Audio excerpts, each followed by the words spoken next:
those topical topics which the industries are interested in. I know when I was doing my undergraduate, I know we used to be sourced from Kabete. I did agriculture, and I remember the industry, BAT, you know, those big companies, they would actually come and kind of engage with the university administration for the best students who would actually be taken immediately by those East African industry, you know, those companies.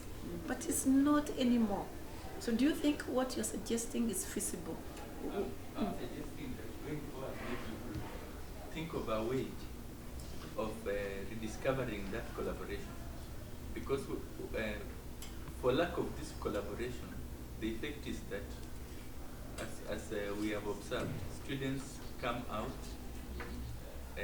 without the requisite industrial skills. Yeah, you have all the theoretical underpinnings of whatever you have done, but if you are taken to solve an industrial problem, you find that you are having problems.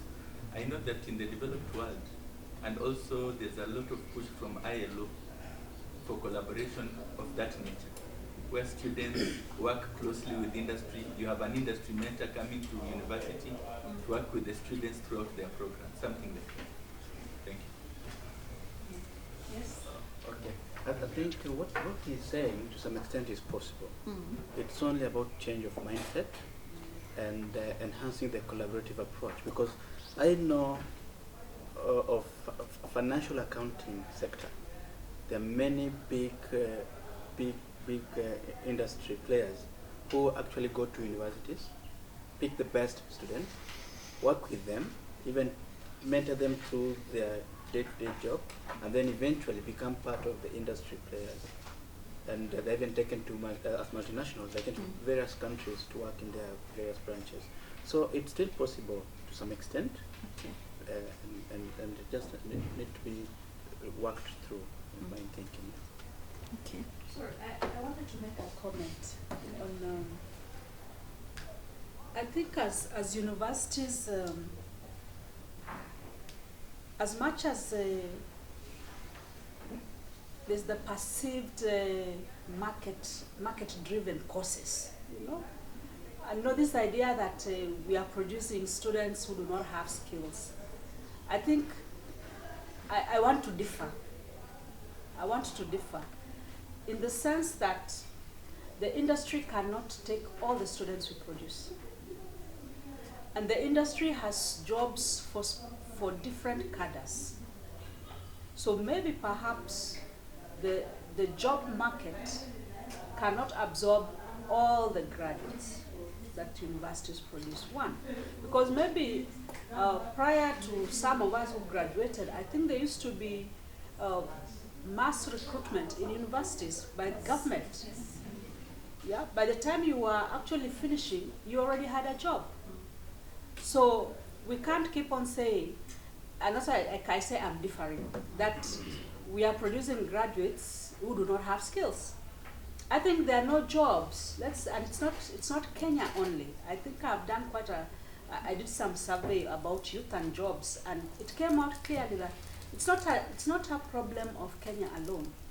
It's a problem everywhere, and this is because that as people acquire higher education, more and more education, the job market for higher skills is thinning out.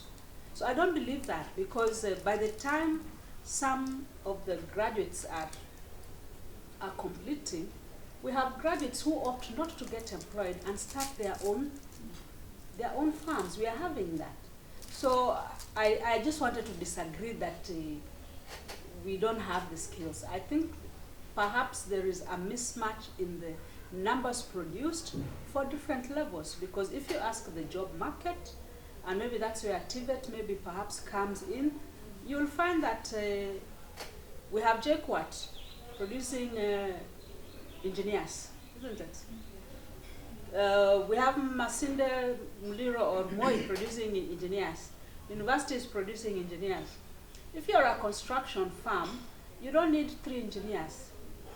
You need maybe perhaps 1 or 2 engineers with very many diploma level workers. So I think it's the mismatch that is happening. And so personally, I always disagree that we are having to produce graduates who do not have skills.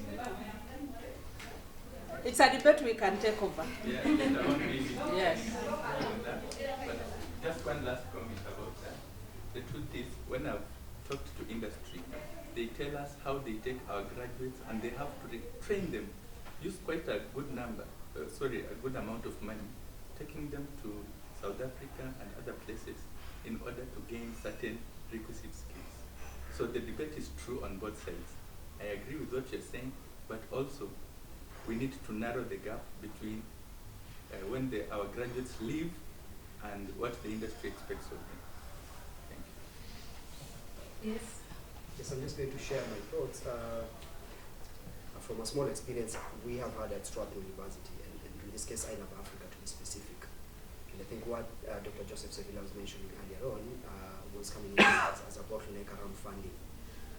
But the thing is, something that we've also experienced, and which I'll agree with her, is, you see, in the field as dynamic as computer science, ideas keep coming, very new ideas, keep innovative ideas. And sometimes some of them lack funding, but then the university has a way that can mentor the ideas to just remain as sustainable to be beneficial.